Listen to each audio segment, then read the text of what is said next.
OKURRR's news landscape reveals a world grappling with significant political tensions, international conflicts, and domestic challenges. We see developments ranging from university travel warnings to collapsed ceasefires and dramatic political clashes in the realm of immigration and academic freedom.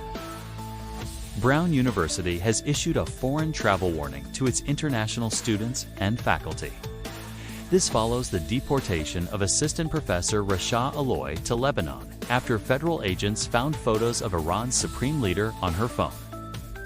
This action occurs as President Trump considers new travel restrictions for 43 countries, potentially including complete visa suspensions for nations like Iran, Libya, and North Korea.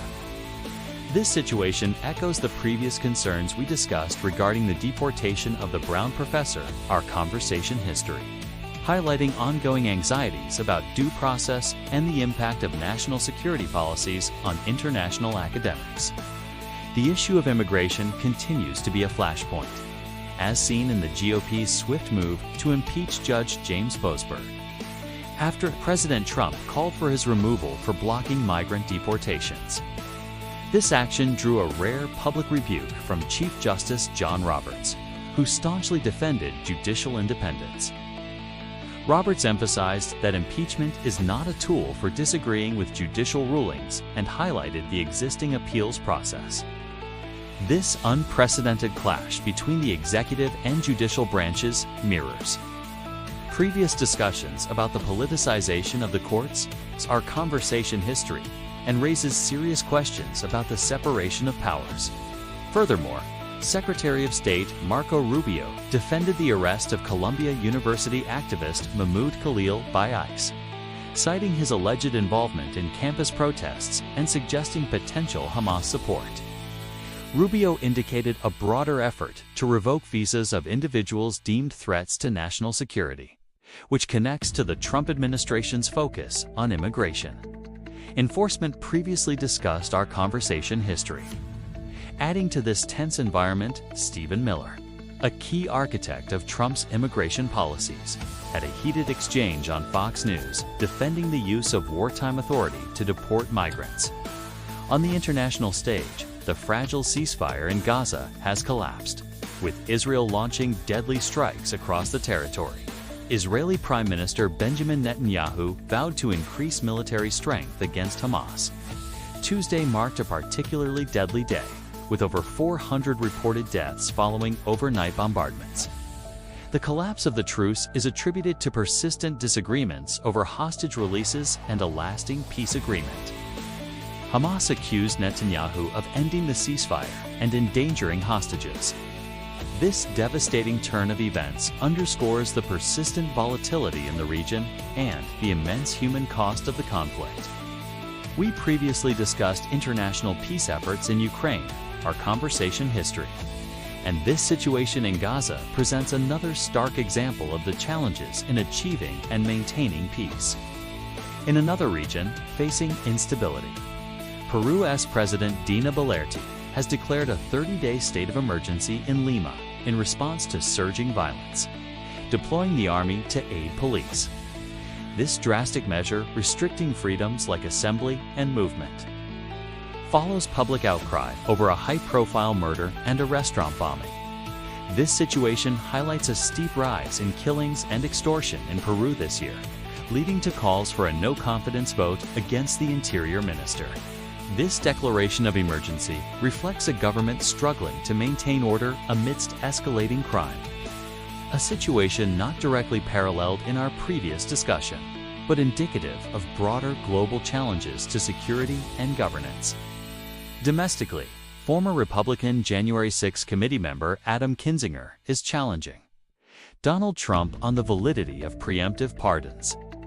After Trump questioned the legality of pardons issued by President Biden, including one for Kinzinger, Kinzinger dismissed Trump's claims as a distraction, citing legal experts and historical rulings supporting the legality of pardons without handwritten signatures. This dispute highlights the lingering political fallout from the January 6th events and ongoing tensions between figures within the Republican Party.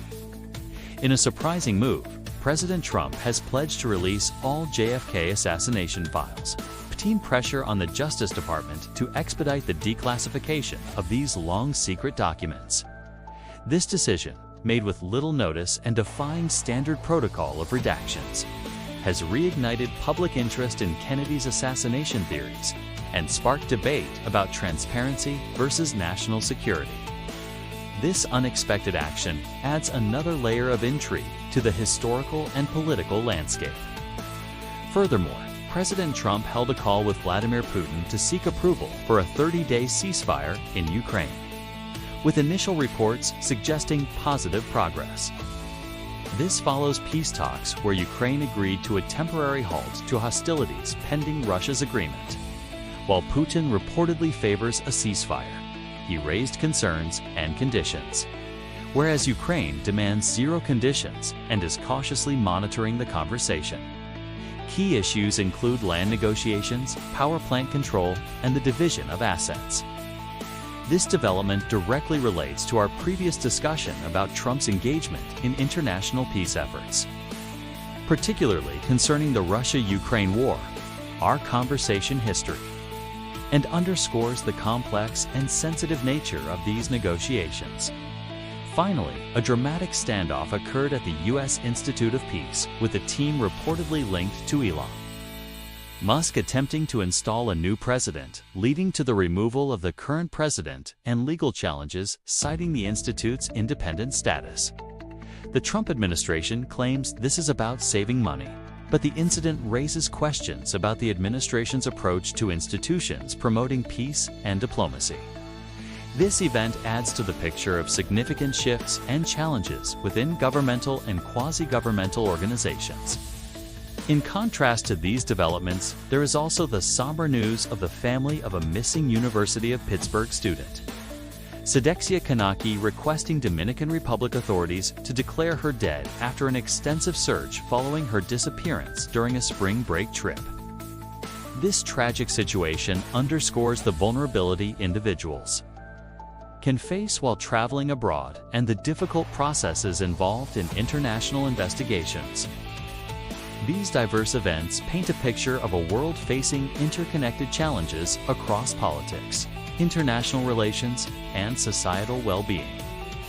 From the implications of immigration policies on academic freedom to the devastating consequences of collapsed ceasefires and the dramatic clashes within domestic politics.